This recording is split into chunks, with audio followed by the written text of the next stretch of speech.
നമസ്കാരം, മലയാളി വാർത്തയിലേക്ക് സ്വാഗതം. പട്ടിയെ എങ്ങനെ ആടാക്കി മാറ്റാം, ആടിനെ എങ്ങനെ പൂച്ചയാക്കി മാറ്റാം, ഇതൊക്കെ തന്നെ മാറ്റുന്ന കുറച്ചു കൂട്ടർ നമ്മുടെ ഇടയിൽ ഉണ്ട് എന്ന് നമുക്ക് എല്ലാവർക്കും തന്നെ അറിയാം. ഇപ്പോഴിതാ യദു എന്ന KSRTC ഡ്രൈവറിനെ ഏതൊക്കെ കേസിൽ കുടുക്കി അകത്താക്കാൻ കഴിയുമോ അതിനെല്ലാം കിളഞ്ഞു പരിശ്രമിക്കുകയാണ് ഒരു കൂട്ടം പോലീസ് ഉദ്യോഗസ്ഥർ എന്ന് പറയുന്നതിൽ തെറ്റില്ല. കാരണം അത്തരം കാര്യങ്ങൾ സാധൂകരിക്കുന്ന തരത്തിലൊരു വാർത്ത പുറത്തു വരികയാണ്. ആ വാർത്ത ഇങ്ങനെയാണ്: നടുറോഡിൽ വെച്ച മേയർ ആര്യ രാജേന്ദ്രനുമായി വാക്ക് തർക്കത്തിൽ ഏർപ്പെട്ട KSRTC ഡ്രൈവർ യദുവിനെതിരെ പോലീസ് റിപ്പോർട്ട്. മേയറുമായി തർക്കമുണ്ടായ ദിവസം ബസ് ഓടിക്കുന്നതിനിടെ 1 മണിക്കൂറോളം യദു ഫോണിൽ സംസാരിച്ചു എന്നാണ് പോലീസ് റിപ്പോർട്ടിൽ പറയുന്നത്. ബസ് ഓടിക്കുന്നതിനിടെ യദു നടത്തിയ ഫോൺ വിളിയെക്കുറിച്ച് പോലീസ് KSRTCക്ക് റിപ്പോർട്ട് നൽകും.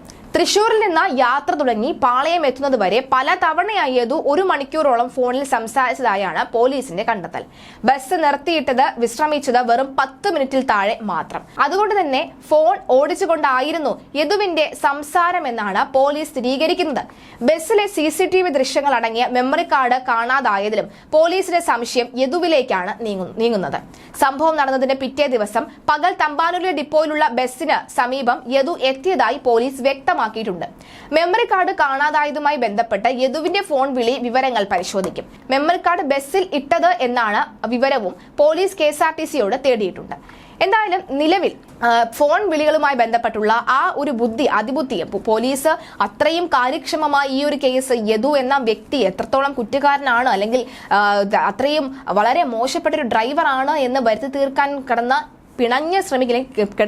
വല്ലാത്ത രീതിയിലുള്ള ശ്രമം നടത്തുന്നുണ്ട് എന്നത് വ്യക്തമാണ്. കാരണം ഇത്രയും ദൂരം ഓടിക്കുന്നത് തൃശ്ശൂർ മുതൽ ഇവിടെ തിരുവനന്തപുരം വരെ എത്താൻ അദ്ദേഹം അത്രയും വലിയ യാത്രയിൽ അദ്ദേഹം ഒരു 10 മിനിറ്റ് മാത്രമേ ബസ് നിർത്തിയിട്ട് വിശ്രമിച്ചതുള്ളൂ എന്ന് പറയുന്നതിൽ എന്താണ് അല്ലെങ്കിൽ വിശ്രമിച്ചതെന്ന് പറയുന്നത് എങ്ങനെയാണ് സാധാരണക്കാർ വിശ്വസിക്കേണ്ടതെന്ന് മനസ്സിലാകുന്നില്ല.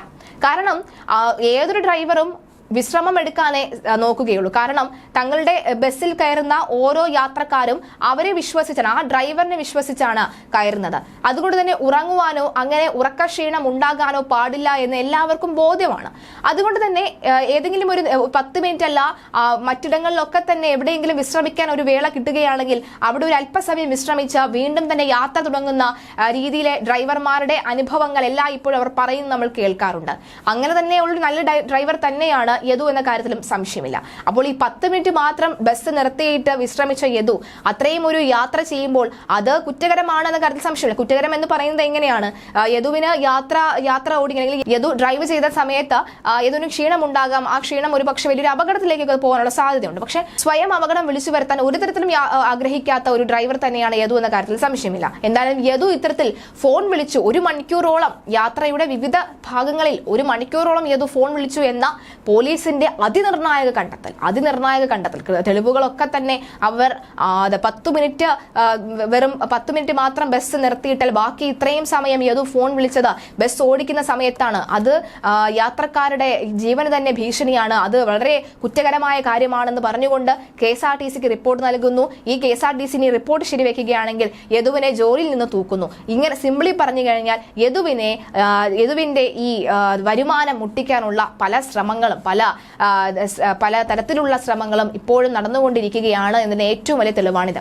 എന്തായാലും അവസാനം യദു തന്നെയായിരിക്കും മെമ്മറി കാർഡ് എടുത്തിട്ടുണ്ടാവുക എന്ന റിപ്പോർട്ട് എന്തായാലും വരുമെന്ന് ആദ്യഘട്ടം മുതൽ തന്നെ ഇവിടുത്തെ സാധാരണക്കാരായ ജനങ്ങൾ പറഞ്ഞുകൊണ്ടിരിക്കുന്നതാണ്. കണ്ടറിയാം എന്തൊക്കെയായിരിക്കും ഈ റിപ്പോർട്ടുകൾ പോവുക എന്ന്.